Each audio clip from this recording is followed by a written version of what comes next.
dengan banyaknya umatku. Maka bagaimana kita menyumbang umat Nabi yang banyak sallallahu alaihi wasallam.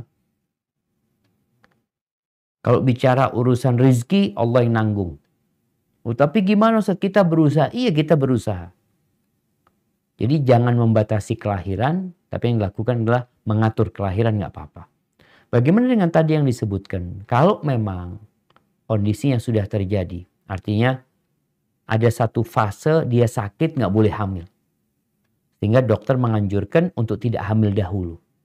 Sampai dia berobat. Maka nggak ada masalah. Ketika dia sudah sembuh, silahkan dibuka ikatan tadi. Kalau tadi dokter Haider disebutkan peluang untuk hamilnya berkurang, ya nggak ada masalah. Allah yang akan memberikan insya Allah. Tapi yang jelas ada usaha dari orang itu untuk membuka tali rahimnya. Sehingga harapannya Allah memberikan anak lagi. Kalau kemudian nggak ada anak sampai dia meninggal dunia, dia sudah punya niat. Yang Allah tahu dengan niat dia untuk memperbanyak umatnya Nabi Muhammad alaihi salatu wassalam. Hadza wallahu a'lam bissawab. Syukron atas pencerahannya Ustaz. Izin bacakan pertanyaan lagi Ustaz.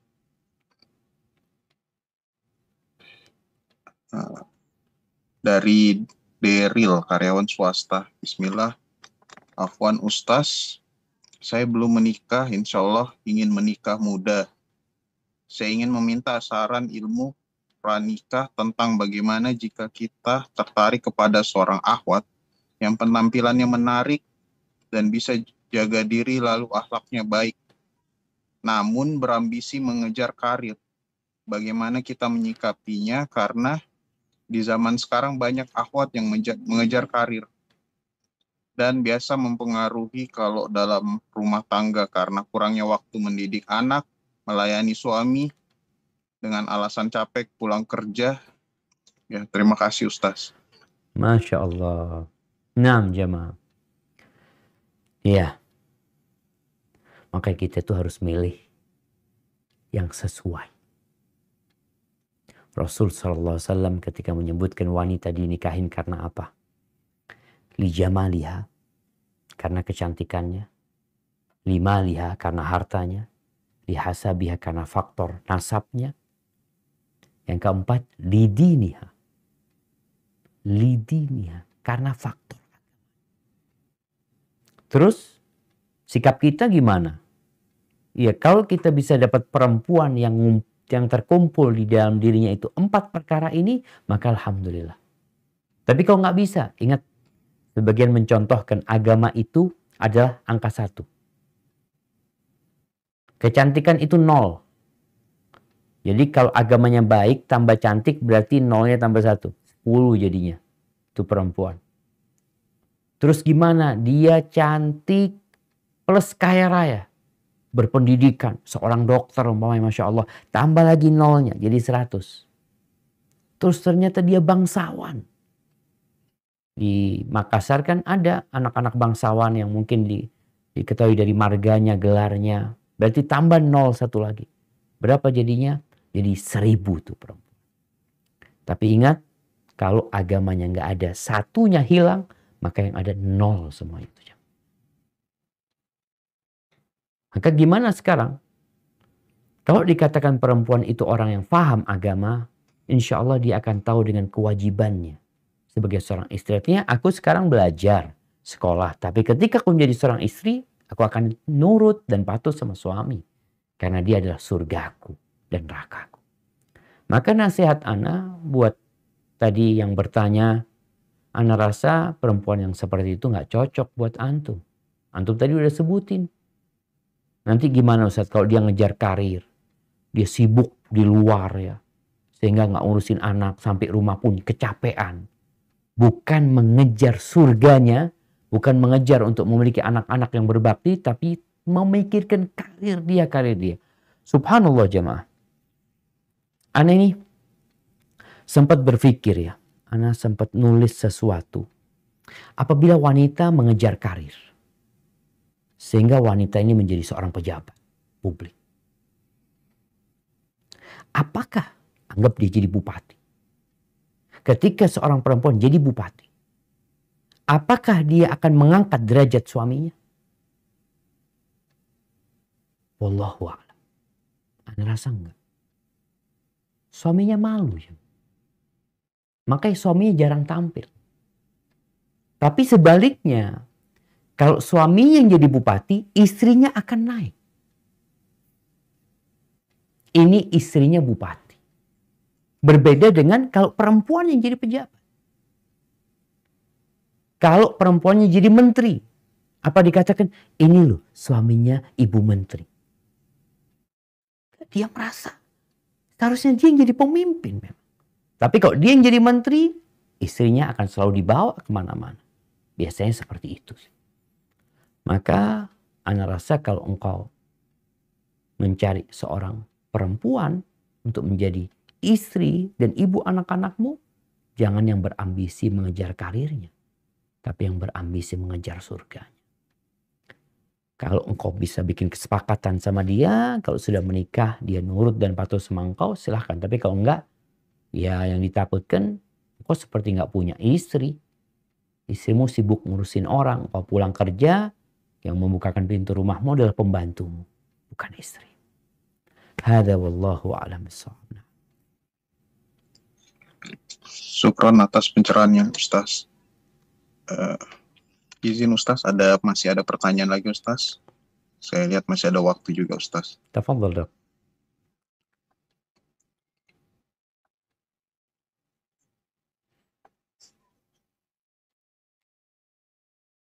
Assalamualaikum warahmatullahi wabarakatuh. Selamat malam Ustaz. Saya ingin bertanya, saya seorang istri tetapi juga seorang dokter. Bagaimana caranya saya memprioritaskan rumah tangga dan pekerjaan saya? Apakah ada tips dari Ustaz agar rumah tangga dan pekerjaan seimbang? Syukron. Masya Allah, barakallahu fiik. Ya jemaah, pekerjaan menjadi seorang dokter ya, ini pekerjaan yang sangat mulia. Karena di situ ada unsur memberikan manfaat kepada orang lain.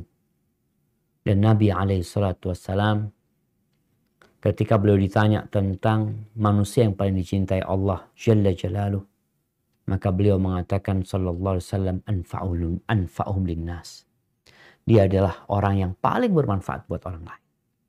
Nah, sekarang bagaimana seorang dokter wanita menggabungkan antara kewajiban dia berkhidmat kepada suaminya, kewajiban dia mendidik anak-anaknya, dan di satu sisi dia bekerja menjadi seorang dokter. Maka yang pertama harus dilakukan adalah niat. Kenapa engkau jadi dokter? Kenapa engkau bekerja? Kalau niatmu hanya untuk cari uang, sebenarnya suami yang punya kewajiban cari uang. Kalau niatmu cuma cari uang. Tapi kalau niatmu ingin memberikan manfaat kepada orang lain dan suami memberikan izin untuk itu, insya Allah ini menjadi langkah menuju kepada kebaikan.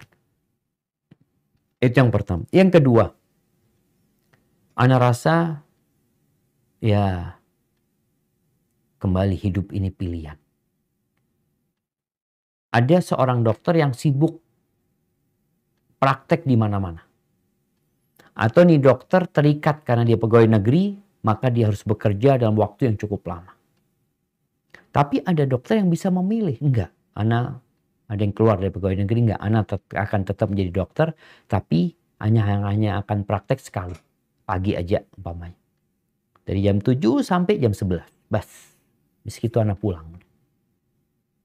Bisa dia melakukan itu. Enggak tahu ya, coba ana dokter sama dokter Haidir. Dokter Haidir. Ya. Baik, Ya, dok. Ustaz. Bisa nggak dok, seorang dokter itu tadi memilih, artinya dia itu, ya ana cuma praktek pagi aja gitu ya, di rumah sakit pagi sampai jam 11 gitu ya. Setelah itu dia udah nggak praktek lagi. Mungkin nggak dok? Bisa dokter. Bisa Ustaz.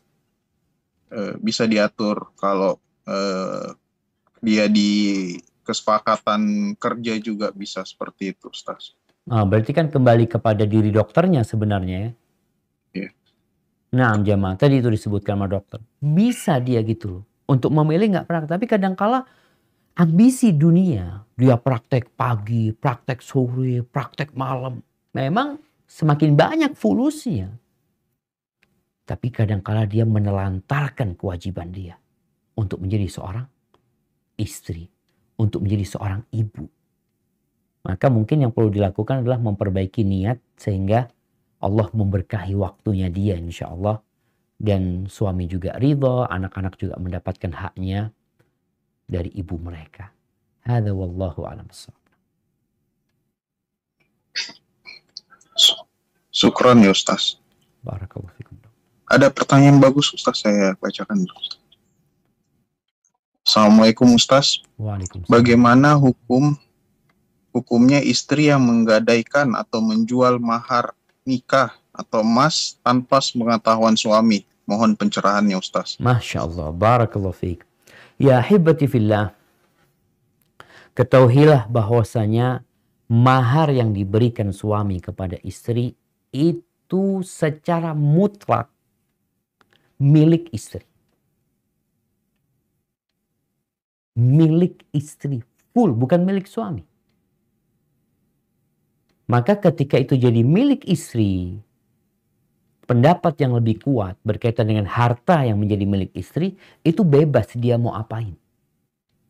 Dia mau jual, mau dikasih emas sama suaminya. Dia mau jual, dia mau sodakohkan, itu milik istri. Bahkan suami kalau mau ngambil itu harus izin sama istri. Memang dia mau utang sama istrinya. Kadang-kala nih para suami kan pinter. Dia itu ketika sudah nikah ngomong sama istrinya, "Dek, emasmu mungkin bisa dijual buat modal gitu." Kalau istrinya ridho, iya fadol. Tapi utang nanti kau balikin. Maka utang hitungannya.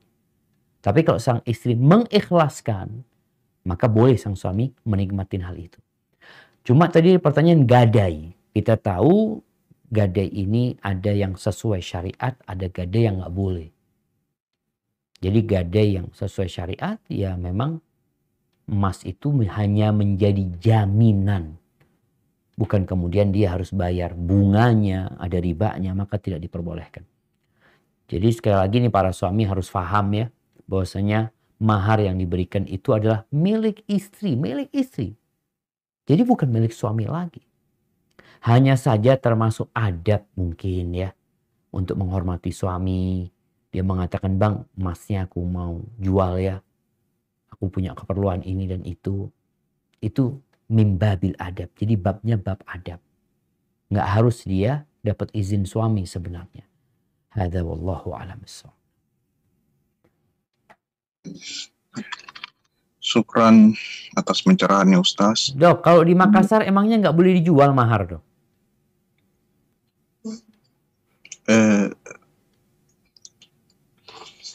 Mungkin boleh Ustaz, saya kurang paham juga masalah. Siap. Barakallahu fikum, Dok. Mungkin sudah dicukupkan saja Ustaz ya, karena sebenarnya masih banyak pertanyaan Ustaz, tapi mungkin waktu. Mungkin pertanyaan terakhir, Dok. Pertanyaan terakhir. Siap, Dok. Oke. Mungkin ada hadirin yang ingin bertanya secara langsung. Saya coba cari lagi chat lagi Ustaz, yang mana yang itu kayaknya ada pertanyaan langsung, Dok. Dari siapa? Muhammad. Muhammad ya Ustaz. Muhammad ada. Warahmatullahi wabarakatuh. Waalaikumsalam warahmatullahi wabarakatuh. Barakallahu fiik Ustaz. Wa fiik wa barak. Nam, tafadhal Muhammad. Izin bertanya Ustaz mengenai fenomena di mana anak-anak kita ya khususnya Ustaz yang mungkin saat ini fenomena yang terjadi itu sangat kegandrungan oleh handphone gitu Ustaz. Nah, itu bagaimana menanggulanginya Ustaz? Untuk mungkin yang anak-anak kita yang masih kecil agar beranjak umur yang lebih ya lanjut, tidak menjadikan handphone sebagai suatu kehidupan dia sehari-hari gitu, karena mungkin sudah menjadi kebiasaan yang umum di masyarakat. Semua mungkin banyak gitu masyarakat, anak-anaknya itu mungkin dibiarkan untuk main handphone gitu Ustaz. Bagaimana Subhanallah. cara agar kita sebagai orang tua bisa lebih proaktif gitu agar bisa membendung kecanduan handphone itu sendiri. Terima Nah, kasih. Masya Allah. Barakallahu Assalamualaikum fiik. warahmatullahi wabarakatuh. Ya, hibati fillah, ini menjadi PR bersama ya. Apa yang harus dilakukan orang tua? Yang pertama, anak-anak dengan sekolah online ini memang mau tidak mau dia pegang handphone. Dari yang kecil sampai yang besar. Tugas orang tua adalah mengontrol. Dia sebagai pemimpin. Handphone itu dia sampaikan kepada anak-anaknya bahwa tujuan mereka dikasih handphone adalah untuk hal yang positif. Kemudian yang kedua, dia atur kapan menggunakan handphone. Lalu nasihat Ana buat para orang tua, ketika anaknya pegang handphone, tolong di samping mereka. Ana sering ngomong sama istri Ana, anak-anak kalau pegang handphone, tolong didampingin. Sehingga orang tua tahu lagi ngapain anak itu, apa yang ditonton. Kalau enggak, yang namanya YouTube, ketika dia nonton YouTube, kadang-kala muncul film-film lainnya yang nggak berguna, nggak bermanfaat. Yang anak kecil nggak paham. Maka orang tuanya tolong ada di samping mereka ketika mereka bermain. Dikasih batasan waktu, didampingin, kemudian perlu ada kegiatan-kegiatan yang menyebabkan mereka tidak perlu handphone, bermain di rumah, ya, olahraga sama anak-anak, ya, ngobrol sama anak-anak, cerita sama anak-anak. Insya Allah itu akan membuat mereka tidak terlalu tergantung dengan handphone, karena memang bencana zaman ketika anak-anak itu harus pegang handphone selalu. Dan semua kembali kepada orang tua, dan jangan lupa untuk selalu berdoa agar Allah menjaga anak-anak kita. Seperti doa yang Allah sebutkan di surat Al-Furqan, Rabbana hablana min azwajina wa dhurriyyatina qurrata a'yun waj'alna lil muttaqina imama. Itu mungkin yang dapat Anda sampaikan, kurang lebihnya mohon maaf. Anda kembalikan ke Dr. Muhammad Khaidir. Jazakumullah khairan.